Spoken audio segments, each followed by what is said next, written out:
अस्सलाम वालेकुम व्यूअर्स, मैं मुज़म्मिल अवान एक बार फिर आपकी खिदमत में हाजिर हूँ इस खबर के साथ कि ऑपोजिशन ने इमरान खान साहब की हुकूमत से निजात हासिल करने का फैसला कर लिया है। मॉडल टाउन के अंदर एक अहम इजलास हुआ ऑपोजिशन रहनुमाओं का।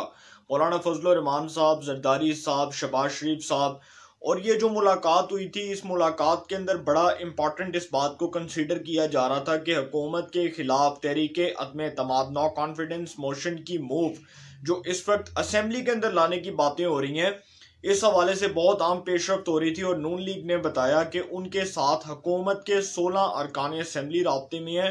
पीपल्स पार्टी ने बताया कि उनके साथ हुकूमत के 6 अरकान असेंबली राब्ते में, जबकि जमीयत उलमा इस्लाम मौलाना फजल रहमान साहब की जमात ने बताया कि उनके साथ हुकूमत के 2 अरकान असेंबली राब्ते में है। और अपोजिशन जो है वो तहरीक अदम एतमाद के हवाले से बार बार अपना ये मौकफ इख्तियार कर चुकी है और बरमला इस बात का इजहार कर चुकी है कि हमारे पास नंबर गेम्स पूरे हैं और हम इस हुकूमत को चलता कर देंगे, बाआसानी चलता कर देंगे।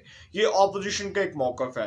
अब ऑपोजिशन के इस मौकफ के बाद बिलावल साहब ने भी एक स्टेटमेंट जारी किया और उन्होंने कहा कि हुकूमत जो है उसके खिलाफ तहरीक अदम एतमाद 2 से 3 हफ्तों में आ जाएगी। 8 मार्च को जो है हमने ऑपोजिशन जो है इस हवाले से एहतजाज भी करेगी, लॉन्ग मार्च भी होगा, हुकूमत के ऊपर दबाव भी डाला जाएगा। और जिस दिन लॉन्ग मार्च होगा, बिलावल साहब का कहना है कि जिस दिन हम लॉन्ग मार्च करेंगे उसी दिन हम इस तहरीके अदम एतमाद को पेश कर देंगे।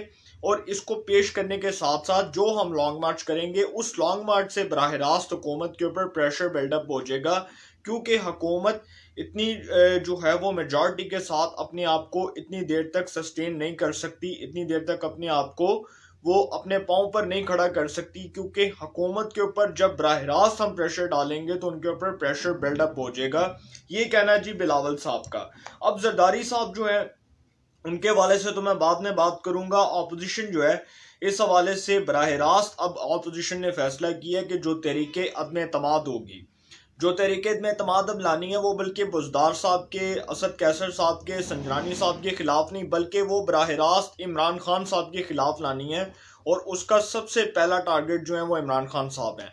वज़ीर आज़म इमरान खान साहब के खिलाफ ऑपोजिशन ने तहरीक अदम एतमाद पेश करने की जो बात की है, इसका सबसे पहला टारगेट इमरान खान साहब होंगे, क्योंकि इमरान खान साहब इस वक्त ऑपोजिशन के टारगेट के ऊपर हैं, ऑपोजिशन के रिडार के ऊपर हैं। और इमरान खान साहब वो ऑपोजिशन का पहला हदफ है जो ऑपोजिशन पूरा करना चाहती है, जिस टारगेट को ऑपोजिशन पूरा करना चाहती है इमरान खान साहब को घर भेजने की सूरत में।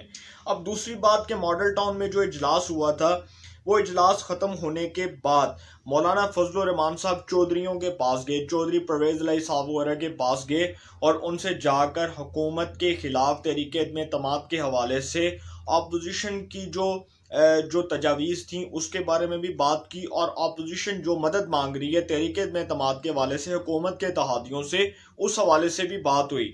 इस बारे में तो बाद में बात करूंगा कि मौलाना फजल रहमान साहब ने और जरदारी साहब ने चौधरी परवेज़ इलाही साहब का नाम बतौर पंजाब की वज़ारत आला के लिए नामजद कर दिया है, जिसकी अब हतमी मंजूरी नवाज शरीफ साहब देंगे। आइंदा जो है वो नवाज शरीफ साहब इस बारे में इन्फॉर्म करेंगे कि क्या परवेज़ इलाही साहब जो है इनको पंजाब का वज़ीर आला बनवाना है। इस हवाले से नवाज शरीफ साहब फैसला करेंगे। लेकिन बड़ा इंपॉर्टेंट फैसला जो मैं इसके बारे में नेक्स्ट व्लॉग में आपको जाके इसकी जो डिटेल्स हैं वो बताऊंगा कि परवेज़ इलाही साहब को पंजाब की वज़ारत आला क्यों मिल सकती है, क्योंकि अपोजिशन कुछ लो दो वाला काम करेगी ना। तो इस हवाले से जो है वो हुकूमत के अंदर अब जो इख्तलाफात हैं वो वाज़ेह होना शुरू हो चुके हैं। हुकूमत के अंदर इख्तलाफात की जो एक तवील दास्तां है वो अब खुद अपनी ज़ुबान से बोल रही है कि हुकूमत के अंदर इख्तलाफात खुलकर सामने आ चुके हैं। और हुकूमत के अंदर जो इख्तलाफात हैं उसकी सूरत में आप कह सकते हैं कि इत्तेहादी भी नाराज़ हैं। चौधरी परवेज़ इलाही साहब के पास मौलाना फजल रहमान साहब भी चल कर गए। अब जरदारी साहब की भी उनसे मुलाकात शेड्यूल है। तो फवाद चौधरी साहब जो हैं उन्होंने तो खुद बरमला इस बात का इजहार कर दिया अपनी ज़ुबान से कि जी ऑपोजिशन के साथ जो है वो हुकूमत के 3 से 4 अरकान असेंबली राब्ते में है। एक अक़लियती रुकन कौमी असेंबली है, एक का ताल्लुक पेशावर से है और एक खातून है। अब इन 3 अरकान असेंबली का बराह रास्त ऑपोजिशन के साथ राब्ता है। और ऑपोजिशन के साथ जो राब्ता हो रहा है, इस हवाले से ऑपोजिशन जो है उसको इस बारे में बता दिया गया कि ये जो अरकान असम्बली हैं गवर्नमेंट के, ये अपोजिशन को वोट देंगे तहरीक इत्मीनान एतमाद की सूरत में।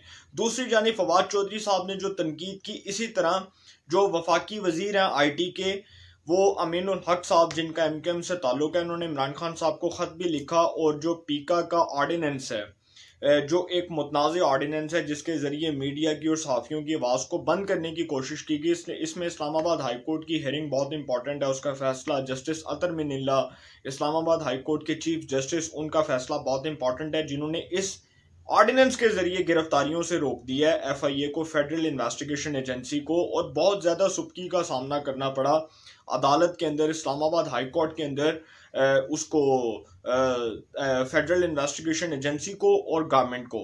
तो इसी तरह का ये जो ऑर्डिनेंस था, इसके ऊपर MKM के रहनुमा अमीनुल हक साहब ने वज़ीर आज़म इमरान खान साहब को ख़त लिखा और उनको ख़त लिख कर कहा कि ये काला कानून है, ये ऑर्डिनेंस जो है इसके ज़रिए एक मुतनाज़ शक्ल बन रही है, ये ऑर्डिनेंस एक मुतनाज़ शक्ल इख्तियार कर चुका है। वज़ीर आज़म साहब को ये कहा कि आप इस ऑर्डिनेंस के ज़रिए मीडिया की जो ज़ुबानबंदी है, मीडिया को जो लगाम देने की बातें हो रही हैं, उस ऑर्डिनेंस के ज़रिए इस अमल को रोका जाए। ये ख़त में लिख कर दिया, जिसके बाद फवाद चौधरी साहब ने तनकीद की और उन्होंने कहा कि इनको तो कोई प्रॉब्लम नहीं होना चाहिए था। जब ये ऑर्डिनेंस तैयार हो रहा था तो वफाकी वज़ीर कानून फ़रोग़ नसीम साहब ने इनको भी एतमाद में लिया, तमाम इत्तेहादियों को एतमाद में लिया, तमाम स्टेक होल्डर्स को एतमाद में लिया, इसके ऊपर बैठे और इसके ऊपर बैठ कर बात की। हुकूमत के तमाम स्टेक होल्डर्स ने बैठ कर इत्तेहादियों के साथ मुशावरत करके इस ऑर्डिनेंस को एक शक्ल दी। ये कहना जी फवाद चौधरी साहब का।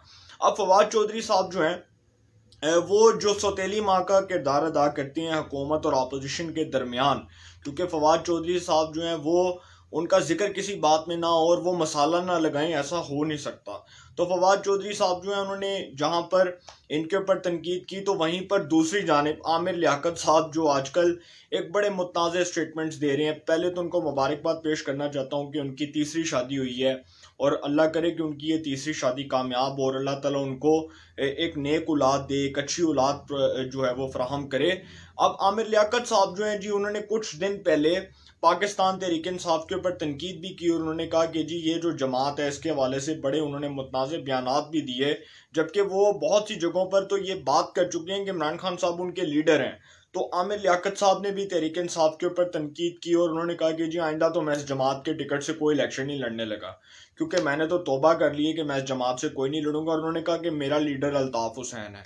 और बहुत से ऐसे लोग हैं, नूर आलम खान साहब हैं, डॉक्टर रमेश कुमार साहब हैं, उसके बाद अभी तो बहुत से वफाकी वज़रा के, सूबाई वज़रा के भी नाम आएंगे जो हुक्मरान जमात पाकिस्तान तहरीक इंसाफ से शदीद खफा हैं, उनके शदीद इख्तलाफात हैं। तो सबके नाम अभी जो है वो सबके नाम मीडिया के अंदर आएंगे और मीडिया के अंदर पता चलेगा। दूसरी जानिब जी तरीन ग्रुप जो है उसके ऊपर इन्हसार कर रही है ऑपोजिशन। तरीन ग्रुप के ऊपर ऑपोजिशन का इन्हसार है, ऑपोजिशन तरीन ग्रुप के साथ भी राब्ते में है और दूसरी जानिब ऑपोजिशन इत्तेहादियों के साथ भी राब्ते में है। लेकिन इस वक्त जो दो टारगेट्स हैं जो मेन जिनको टारगेट कर रही है ऑपोजिशन के, किसी तरह इनको अपने मिशन के अंदर कामयाब बनवा लिया जाए और इनको घेर के, इनको पकड़ के अपने साथ शामिल करवा लिया जाए। एक तरीन ग्रुप और एक चौधरी बरादरान का ग्रुप, चौधरी परवेज लाई और चौधरी शजात हुसैन साहब को भी कुछ दिया जाएगा और उनसे लिया जाएगा, क्योंकि ऐसा तो नहीं हो सकता कि चौधरियों को कहा जाए कि आप तहरीक में एतमाद ले आए, हुकूमत के खिलाफ इनको वोट दें और आपको कुछ भी ना मिले। ऐसा पॉसिबल नहीं है। इसीलिए चौधरी परवेज लाई साहब को पंजाब की वजारत आला ऑफर की गई है कि किसी तरह वो हुकूमत के खिलाफ तहरीक में एतमाद का हिस्सा बने। उनको पंजाब के अंदर वजारत आला के लिए पाकिस्तान मुस्लिम लीग नून के तमाम अरकान सूबाई असम्बली वोट देंगे और वो वज़ीर आला पंजाब बन जाएंगे, एक मेजॉरिटी के साथ बन जाएंगे। तो इसी तरह चौधरी बरादरान के सामने जो अब सिचुएशन है वो फैसला कौन है। और जहांगीर तरीन साहब का जो ग्रुप है उसके बहुत से अरकान असम्बली, ऐसे अरकान असम्बली जो आइंदा इंतखाबात में मुस्लिम लीग नून के टिकट के ऊपर उनके प्लेटफॉर्म से इलेक्शन लड़ेंगे, सूबाई असम्बली का और कौमी असम्बली का। तो वहीं पर एक ऐसा ग्रुप भी मौजूद है जो इस वक्त जरदारी साहब के साथ राब्ते में है और वो ग्रुप जो है उसको आप सबको पता है कि उसको एक इदारे की आशीर्वाद हासिल है और वो चाहता है कि वो इंडिपेंडेंट ही रहे, आइंदा आम इंतखाबात में भी अपनी इंडिपेंडेंट जो आप कह सकते हैं कि मेजॉरिटी इसको शो करे और इंडिपेंडेंट तरीके से इलेक्शन लड़े। तो तरीन ग्रुप के अंदर दो किस्म के जो ग्रुप हैं ना उनकी सोच पाई जाती है। एक तो वो जनूबी पंजाब के अरकान असम्बली का ग्रुप जो नून लीग के साथ राब्ते में है, और एक वो ग्रुप जो इंडिपेंडेंट तौर पर अपनी शनाख्त को कायम रखना चाहता है। और दूसरी जानिब चौधरी परवेज इलाही साहब वाला ग्रुप बहुत इंपॉर्टेंट है। अगर वो तहरीक एतमाद का हिस्सा बन जाता है तो फिर इमरान खान साहब टाई टाई फिश फिश, फिर इमरान खान साहब फारग हैं, फिर अदम एतमाद कामयाब होती है। और अगर तो इस पॉसिबल मिशन के ऊपर ऑपोजिशन कामयाब हो जाती है कि जो तरीन ग्रुप है वो असेंबलियों से इस्तीफा दे देता है और इसी तरह अदम एतमाद हो जाती है, तो इमरान खान साहब फिर भी टाई टाई फिश फिश हैं। तो इंशाल्लाह इस हवाले से जो भी अपडेट्स होंगी आपको इन्फॉर्मेशन मिलेगी। इंशाल्लाह फिर मुलाकात होगी।